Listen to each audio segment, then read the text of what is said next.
Bienvenue dans une nouvelle vidéo. Aujourd'hui, on va faire un petit point sur le championnat de Formule 3 qui s'est achevé la semaine dernière en Italie à Monza avec le titre de Victor Martins, notre Français, qui devrait normalement monter en Formule 2 l'an prochain.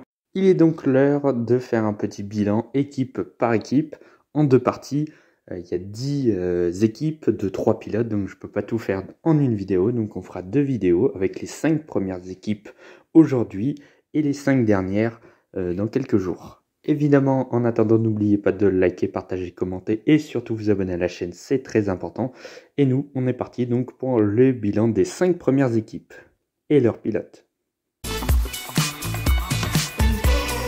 Et tout d'abord, on commence par l'équipe italienne Prema qui est à nouveau championne des constructeurs après avoir loupé le coche en 2021. C'est Trident qui avait pris le titre l'an dernier, champion déjà en F3 en 2019, en 2020. Ils ont donc obtenu une troisième couronne cette année en 2022 grâce à leurs trois pilotes, Arthur Leclerc, Ollie Bearman et Jake Crawford. On y reviendra tout à l'heure pour les pilotes. Pour ce qui est de l'équipe, eh bien, un bilan globalement positif, 3 victoires, 15 podiums. Par contre, en qualification, aucune pole position. Ça, c'était un petit peu le flop de l'équipe Prema. 4 meilleurs tours, leurs pilotes sont très rapides. Au final, 355 points, champion donc. Pour la note de l'équipe, je donne un 15. J'en dis pas plus sur les équipes, puisque c'est globalement les pilotes qui font le boulot en Formule 3 pour l'équipe, à l'inverse de la Formule 1. Donc, on passe directement aux pilotes. Et en premier pilote, Arthur Leclerc, le monégasque, le frère de Charles Leclerc, qui avait déjà fait une saison en Formule 3 l'an dernier, une saison qui avait été globalement correcte, il jouait plus ou moins le titre de souvenir. Le problème, c'est qu'il faisait beaucoup d'erreurs, qu'il abandonnait beaucoup, ce qui lui a coûté beaucoup de points l'an dernier. Et bien cette année, c'est la même chose. Il a fait exactement la même chose que les 2 dernières années, parce que même en Formule régionale, il avait perdu le titre à cause de beaucoup d'erreurs, alors qu'il avait le titre en poche globalement. Et en Formule 3 également l'an dernier, donc comme je l'ai dit, et cette année encore beaucoup d'erreurs, alors que pourtant il est très rapide. Il a remporté une seule course cette année, il est monté seulement sur 2 podiums, pourtant. On pourrait remettre en cause sa vitesse, mais je peux vous le dire, en l'ayant vu sur tous les meetings, Arthur Leclerc, il fait peur et il peut globalement être vraiment rapide. Le problème, c'est qu'il fait beaucoup d'erreurs et qu'en qualification, ça ne marche pas pour Arthur Leclerc. Il se classe très souvent hors du top 10, voire même en fin de saison, je crois qu'il faisait souvent hors des top 15 en qualif. Il fait à chaque fois des grosses remontées, mais voilà, les qualifications lui ont privé de gros points et surtout de victoires. Et puis donc toutes ces erreurs qu'il a fait, il a fait beaucoup d'erreurs, que ce soit en qualif ou en course, eh bien il finit ce championnat seulement 6e avec 114 points. C'est à une grosse vingtaine de points du champion Victor Martins, donc c'est pas si loin. Sans ces erreurs, je pense qu'il aurait pu être champion. Et donc c'est pas une saison si bonne que ça finalement pour Arthur Leclerc au final.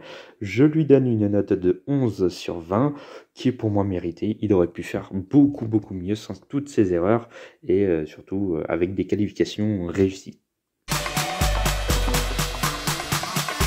On passe au deuxième pilote, Ollie Bearman. Lui était rookie, il avait remporté 2 titres en Formule 4 italienne et Formule 4 allemande. Et bien cette année, c'était sa première saison en Formule 3. Et bien, il n'a pas déçu. Et moi, ça ne m'a absolument pas étonné. Ollie Bearman, pour moi, c'est l'un des plus grands favoris pour un baquet en Formule 1 dans les futures années. C'est un des futurs talents de la Formule 1. Et j'en suis quasiment sûr. Ollie Bearman, il fait partie de la Ferrari Driver Academy. Et je pense qu'il trouvera un baquet assez facilement dans les années futures, que ce soit chez Haas ou Alfa Romeo. Je suis sûr qu'il fera ses débuts en Formule 1, il a vraiment un grand talent.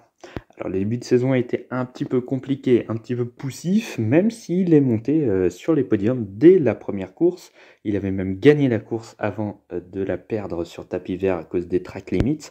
Mais globalement, il a été plutôt à l'aise sur toute la saison, même si en début de saison, ça a été un petit peu plus compliqué. Au final, il remporte une course, comme Arthur Leclerc, mais il monte surtout sur 8 podiums cette année. C'est le pilote qui est monté sur le plus de podiums cette saison. Lui aussi, comme Arthur Leclerc, les qualifications, c'est pas son fort. Et donc, il a dû partir lui aussi d'assez loin parfois.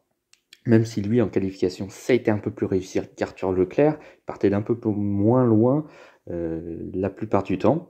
Il est très rapide lui aussi, 132 points. Il finit 3e du championnat à seulement 7 points du titre de Victor Martins. Il était encore prétendant au titre lors de la dernière manche à Monza. Vraiment une très très bonne saison. Et l'an prochain, Oli Biermann, il sera, je pense, chez peut-être Prema en F2. En tout cas, il sera en F2, j'en suis sûr, j'en suis convaincu. Donc, à voir, c'est un très jeune talent et très fort talent à surveiller. À sa note, je lui donne un 16/20. C'est très mérité. Il a fait une très très bonne saison, Oli Biermann. Et enfin, on en vient au 3e pilote, l'américain Jake Crawford, qui en était à sa 2e saison, après une première chez E-Tech. Une première saison un peu moyenne. Bon, on l'attendait peut-être... Enfin, moi, personnellement, je ne l'attendais pas vraiment. Mais la saison dernière était correcte, mais sans plus. Cette année, en arrivant chez Prema, il avait des ambitions à la hausse. Eh bien, il a été globalement moyen, finalement, encore une fois. Ni dominé, ni dominant par rapport à ses équipiers Leclerc et Biermann. Il est plutôt pas trop mal. Il est pas très loin derrière ses équipiers, même s'il finit derrière au championnat, derrière les deux. Il a remporté lui aussi une victoire pour l'équipe Prema. Ils sont tous à égalité, les pilotes Prema, au nombre de victoires. Au nombre de podiums, il a monté 5 fois sur le podium, donc 3 fois plus que Leclerc. Donc finalement, il était plus régulier. Aucune pole position là-dessus, mais il était plutôt assez à l'aise en qualification, lui. Il finit donc 7e à 5 points d'Arthur Leclerc. Donc finalement, une saison moyenne, mais sans plus. Enfin, il n'y a rien à dire d'exceptionnel sur lui. La note de sa saison, je lui mets un 14. Bon, c'est bon, mais sans être exceptionnel. Lui aussi pourrait passer en Formule 2 l'an prochain, tout comme Oli Biermann et peut-être comme Arthur Leclerc, mais là, c'est quand même un point d'interrogation pour lui. Et on passe à la deuxième équipe, deuxième du championnat du monde de Formule 3 2022. C'est l'équipe italienne Trident, qui était championne des équipes l'an dernier, qui avait battu pour la première fois Prema. Eh bien, cette année, elle finit deuxième, mais elle a fini hyper fort la saison, hein, parce que à 4 courses de la fin, je crois que Trident était encore 4e du championnat. Vraiment une fin de saison tonitruante de ces deux pilotes. Vraiment une saison superbe. C'est l'équipe qui a gagné le plus de courses cette saison. 4 victoires, 303 points au final. Ils finissent assez loin de Prema, mais quand même, je leur donne une note de 15/20. Comme Prema, ils étaient plutôt aussi forts que Prema cette saison, surtout en fin de saison. On passe sans plus tarder à ces pilotes. On commence tout d'abord par Zane Maloney, qui commençait sa carrière en Formule 3, c'était sa première saison. Et bien il finit déjà vice-champion du monde. Et ouais, pourtant dans les dernières courses, il était assez loin, hein. Il était, je crois, à un moment donné 10e du championnat, pas très loin avant la fin de saison. Et Zane Maloney a fait une saison folle, une fin de saison folle. 3 victoires, il a remporté les 3 dernières courses principales de la Formule 3, donc il a empoché plus de 75 points, donc vraiment, il a dépassé tout le monde là-dessus. Il est monté sur 4 podiums, donc comme quoi, sur le début de saison, il a eu beaucoup de mal. Ça a été un pilote globalement moyen en début de saison, mais en fin de saison, il a complètement explosé. Moi, en début de saison, je n'attendais pas du tout Zane Maloney, même s'il avait fait une très belle saison en 2021 en Formule européenne, je crois, ou Formule régionale, je ne sais plus trop. Mais voilà, la fin de saison était juste exceptionnelle pour moi. C'était l'un des tout meilleurs pilotes de cette fin de saison avec Oli Biermann. 134 points, il échoue à 5 petits points du titre. Donc franchement, très très bonne saison. Et pour la note, je lui donne un 17/20. Franchement, je ne l'attendais pas du tout à ce niveau-là. Et l'année prochaine, Zane Maloney pourrait très bien être en Formule 2. Et pourquoi pas dans l'équipe Trident. Il y a de la place. Les deux pilotes cette année, Richard Verschoor et surtout Callan Williams, sont pas terribles, enfin, surtout pour Williams. Donc il y a de la place chez Trident. Là, il n'y a pas de souci. Normalement, on devrait le voir en Formule 2 l'an prochain, lui aussi. Le deuxième pilote de l'équipe Trident, c'est le Tchèque Roman Stanek, qui lui en est à sa 3e année en Formule 3. Il avait débuté en 2020 dans l'équipe Charouz. Ensuite, l'an dernier, il était chez E-Tech. Cette année, il était chez Trident, donc dans l'équipe championne en titre. Ses ambitions étaient donc revues encore plus à la hausse que l'an dernier. Cette année, Stanek a été plutôt moyen, sans faire d'éclat. Le début de saison a été vraiment très bon. La fin de saison, un peu moins, il s'est fait un petit peu déborder par Zayn Maloney, notamment son équipier. Il a remporté une course cette année, il est monté sur 4 podiums, donc autant de fois que Zayn Maloney, mais il n'a pas fait de pole position. 117 points au final, il finit 5e du championnat alors qu'il était assez souvent sur le podium ou pas loin du podium au championnat lors des dernières courses, donc bon, un peu dommage. Mais voilà, saison plutôt moyenne. Je le vois pas vraiment arriver en Formule 2 l'an prochain, mais pourquoi pas. Sa note, je lui donne un 14 sur 20. C'est une saison voilà, correcte, mais sans plus. On passe à leur 3e pilote, Johnny Edgard. Alors Johnny Edgard, ça a été un petit peu plus compliqué pour lui. Le début de saison, notamment, a été très compliqué. Aucun point de marqué et surtout 2 meetings de loupés à cause d'une maladie. Je sais pas trop ce que c'est, mais il avait beaucoup perdu de poids, énormément, ce qui avait dû, tout d'abord, dans un premier temps, eh bien, il avait dû mettre un terme à sa carrière.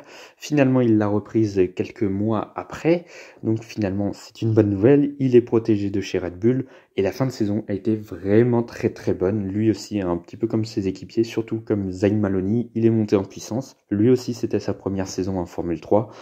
Vraiment, très bonne fin de saison. Dommage le début de saison où il a dû surtout, je pense, s'acclimater un petit peu à la monoplace et faire également face à sa maladie malheureusement.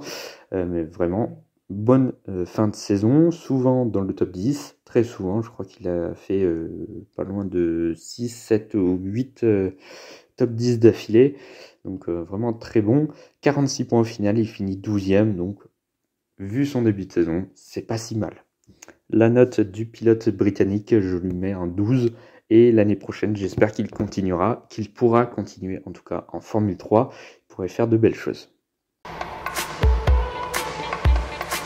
Un petit mot également sur Oliver Rasmussen, qui a été le pilote qui a remplacé Johnny Edgard sur 2 meetings cette saison. Il avait déjà fait la saison 2021 complète. Eh bien, bon, c'était pas exceptionnel, mais il marque tout de même 4 points dès sa première course. Les 3 autres sont assez anonymes. Bon, voilà, il n'y a rien à dire d'exceptionnel. Ma note 12, mais elle compte pas vraiment. Il a fini 22e, bref. Voilà. Il est en LMP2 et il s'en sort bien mieux là-bas qu'en Formule 3. On continue avec la 3e équipe de ce championnat 2022, l'équipe française Art Grand Prix qui a mené Victor Martins vers le titre cette saison. Alors Art, je ne vais pas en parler des heures, mais globalement une bonne saison. En y réfléchissant, finalement, c'est Victor Martins qui a porté Art Grand Prix. Ses équipiers n'ont pas forcément été superbes. Bon, je leur donne une note de 15 tout de même, mais notamment grâce à Victor Martins. Sans Martins, la note aurait été beaucoup plus basse. Et on passe donc au champion de Formule 3 cette année, Victor Martins, français. C'est le premier français à remporter ce championnat FIA Formule 3 dans sa nouvelle appellation depuis 2019. Après Robert Schwarzman en 2019, après Oscar Piastri en 2020, après le titre en 2021 de Dennis Hauger. C'est d'ailleurs le premier pilote non-pilote Prema à remporter le titre en FIA Formule 3. Donc vraiment très bonne saison de Victor Martins, même si la fin de saison, en fait, elle n'est pas terrible finalement.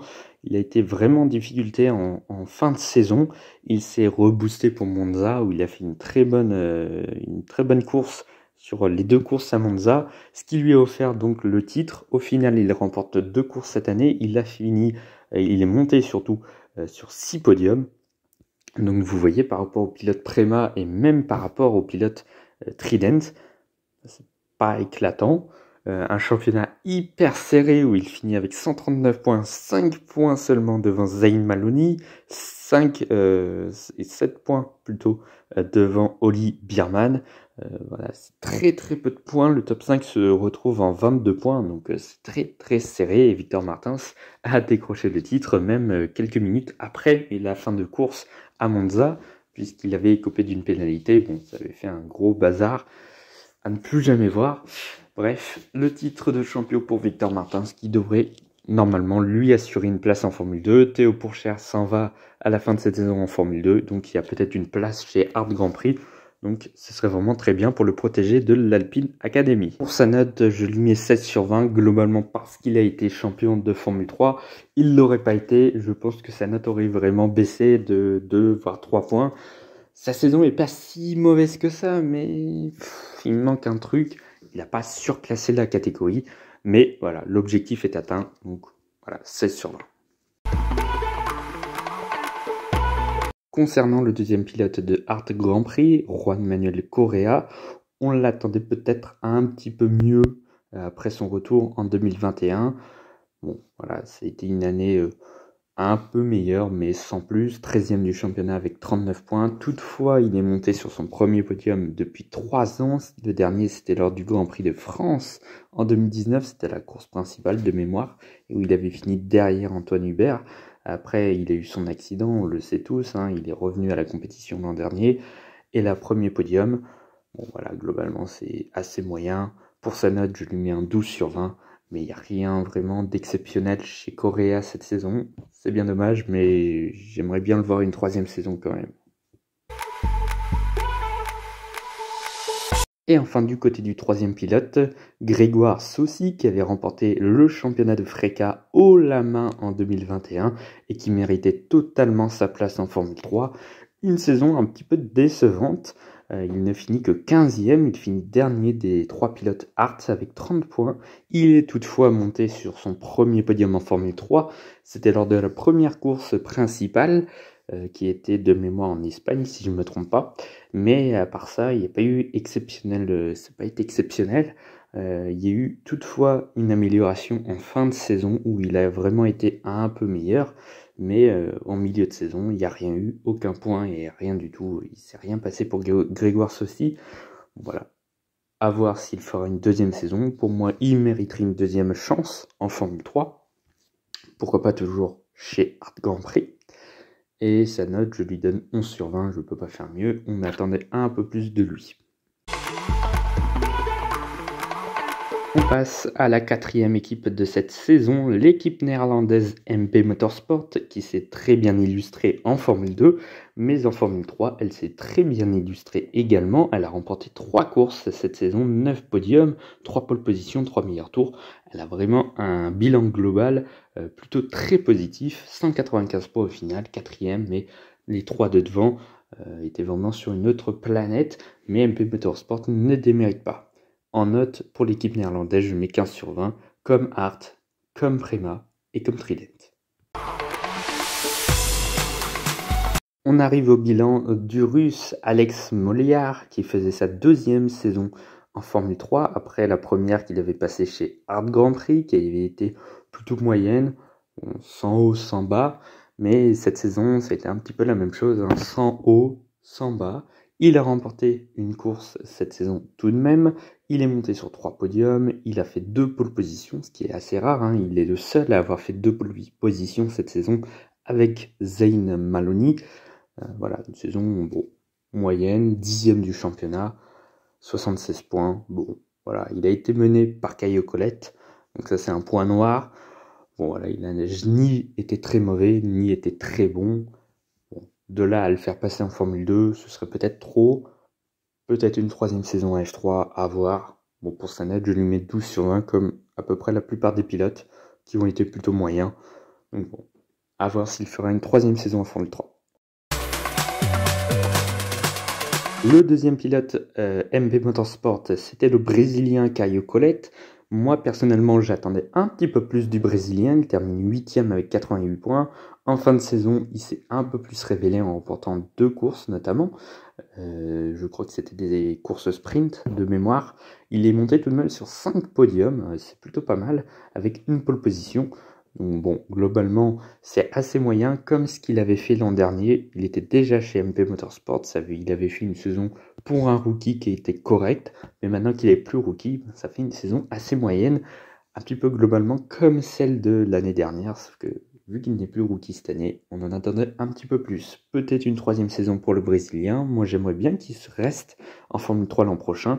À voir s'il reste en Formule 3. Moi, je le placerai parmi les favoris. Mais il ne faut pas qu'il déçoive. Le 3e pilote MP Motorsport, c'est l'Indien Kush Maini qui m'a complètement surpris cette saison. En début d'année, j'avais dit, un peu avec mauvaise langue, que c'était un pilote payant, un de plus en Formule 3 et qui ne ferait absolument rien dans la catégorie. Eh bien, il m'a complètement surpris parce qu'il a fait de grandes choses, de belles choses, en tout cas pas de grandes choses, mais de belles choses. Il est monté sur un podium cette saison, oui. Ce qui est quand même, enfin, je m'y attendais absolument pas. Il a fait des résultats plutôt corrects. Il a joué beaucoup de malchance. Il aurait pu se classer beaucoup mieux que 14e au final avec 31 points. Je pense qu'il aurait pu facilement marquer plus d'une cinquantaine sans ses problèmes, soit ses accrochages, soit des problèmes mécaniques, etc. Il a eu pas mal de malchance, Kush Maini. J'aimerais bien le voir une 2e saison. Il m'intrigue un petit peu. Voilà, c'est pas l'étoile montante des formules de promotion, mais tout de même, moi je l'attendais au fond du classement, et finalement il s'est retrouvé au milieu. Bon, derrière Smoléard, derrière Colette, mais bon, ça reste plutôt positif. Pour sa note, je lui ai mis 12 sur 20, comme Alex Smoléard, mais c'était pas les mêmes attentes. Il m'a vraiment surpris, Kush Maini, donc à voir s'il fera une 2e année. Finissons avec un petit mot pour le Roumain Filip Ugrán, qui a remplacé Smolyar sur la Manche britannique puisqu'il ne pouvait pas rouler là-bas. Ugrán, il n'a rien fait d'exceptionnel, 36e du championnat, une note de 10 sur 20. Bon, il n'y a rien à dire, il avait fait une saison entière chez Yenzer, il n'avait pas montré grand-chose. Il m'avait d'ailleurs déçu l'an dernier. Bon voilà, il n'y a rien d'exceptionnel chez Filip Ugrán à dire. Et enfin, terminons avec la 5e équipe cette saison, c'est E-Tech. Alors je m'attendais à ce qu'elle soit un petit peu plus haute cette année, mais tout de même elle a remporté 3 courses, ce qui est plutôt pas mal. Elle finit assez loin tout de même du 4e MP Motorsport. Une note de 14 sur 20, je vais revenir sur le bilan de ces 3 pilotes. Commençons par le français Isaac Hadjar qui m'a vraiment surpris et étonné. Juste une très très belle saison du français, il a remporté les 3 courses de E-Tech. Le début de saison a été juste sublime, il a fait toute la saison exceptionnelle. Pour un rookie, c'était juste génial. Juste dommage, les 2 derniers week-ends à Spa et à Monza qui ont été ratés, en tout cas pour Spa, il a marqué des points, mais bon, on aurait pu attendre un petit peu plus de lui. Et puis à Monza, une erreur en qualif qui lui coûte de belles positions. Il finit dans les derniers. Il doit faire 2 remontées. La première, il va avoir des problèmes. La deuxième, il va marquer 2 points de mémoire. Mais voilà, ça la fera descendre de la 2e à la 4e place du championnat. Franchement, c'est pas la place qu'il méritait. Il finit 3e rookie de cette saison, alors qu'il aurait mérité vraiment d'être le rookie de la saison. Même si Oli Bierman et Zayn Maloney ont fait vraiment une très très belle saison.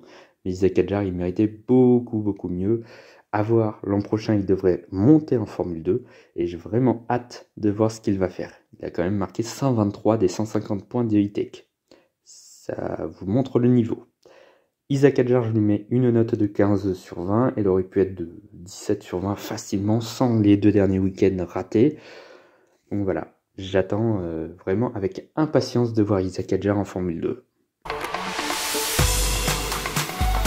A l'inverse d'Isaac Hadjar, ses équipiers n'ont pas du tout fait de belles performances. Kaylen Frederick, tout d'abord. C'était sa 2e année après sa première chez Carlin, où il n'avait marqué, je crois, que quelques points. Il avait dû marquer 1 ou 2 points l'an dernier. Enfin, rien d'exceptionnel. Et pourtant, l'Américain avait très bien commencé la saison. Je crois qu'il était sur une série de 6 ou 7 Grands Prix en marquant des points. Donc vraiment un solide début de saison avec un top 5. Donc c'était pas mal. Sauf que sur la fin de saison, ben, sur les 4 ou 5 derniers meetings, zéro. Aucun point de marqué. Vraiment une fin de saison complètement décevante. Il est rentré complètement dans le tas. 27 points, 17ème. Bon, bah, il n'y a rien à dire sur Keylon Frederick d'exceptionnel. Le début de saison était très bien. La fin de saison, très mauvaise. Au final, c'est un 10 sur 20 comme note que je lui attribue.